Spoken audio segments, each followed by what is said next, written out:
I've been thinking about this for like the first time ever from the Packers' perspective. Okay. If the Broncos offered two very good players and 3 first-round picks, as a Packers, do you accept that? Boy, the Packers are in such an interesting place because without Aaron Rodgers, they are full rebuild. And they know that they're going to have to be in full rebuild in 1 to 2 years whenever Aaron Rodgers is done because of their cap situation. And it does sound like they'll be able to work out their cap situation by kicking things down the road where they can give Aaron Rodgers $45 million, where they can sign Devontae Adams to either the franchise tag or to a long-term deal and keep players around so it's not a rebuild. But eventually, they are going to have to rebuild.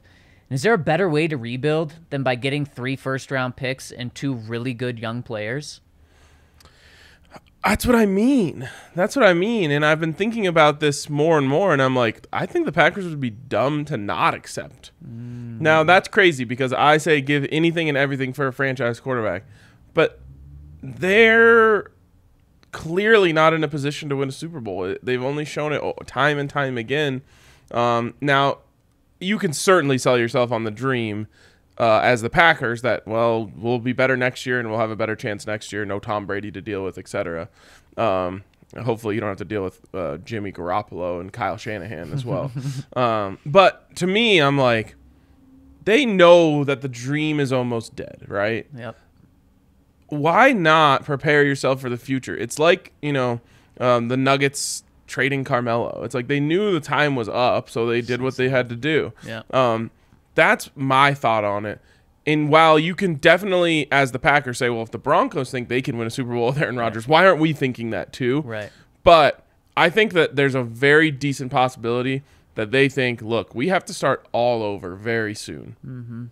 Let's get a head start, because if we just let Aaron Rodgers retire, we get nothing for him. And if we don't win a Super Bowl in the next 2 years, then we're in a way worse place than we would have been if we traded him. Yep. I think it comes down to one thing. Aaron Rodgers, the way he made his contract when he went back to Green Bay last year was that next offseason, he's a free agent. Now, there was unwritten language, and it was never written down. It was just agreed upon that they would explore a trade if he wanted to be traded this offseason, but not in the contract, so he can become a free agent next year. Let's say Aaron says, I want out, and the Packers say, I don't think so, but he doesn't want to retire.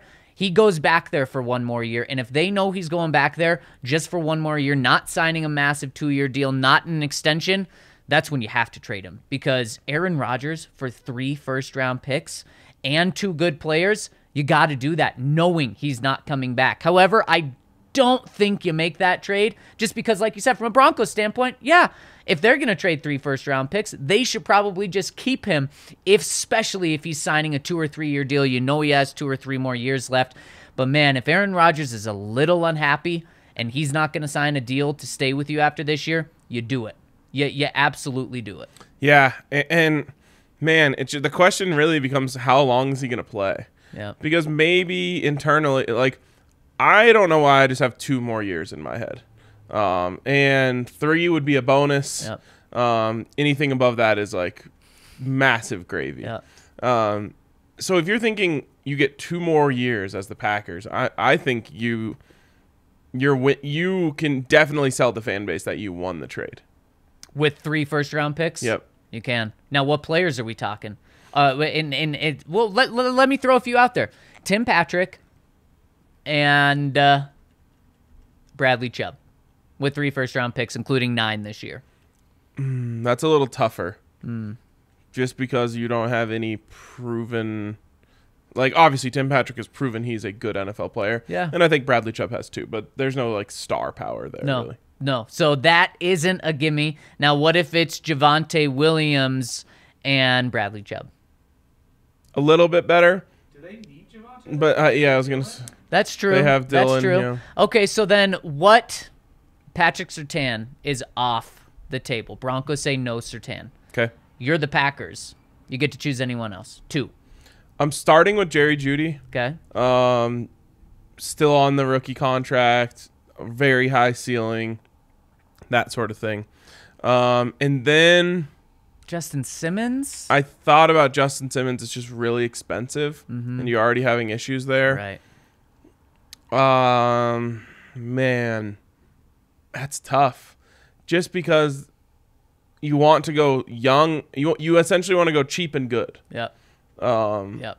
And the Broncos don't have that many cheap and good guys. And this guy isn't even cheap and good. He's not that combo. He's good. But Cortland Sutton, in terms of if Patrick Surtain is off the board, Jerry Jeudy and Cortland Sutton are probably the two best players on your team, potentially, in terms of upside and kind of putting Jones. Yeah, and I just don't think he has that star power. But then are you really going to trade your quarterback and then get 2 wide receivers back when you're rebuilding? No. That doesn't make sense either.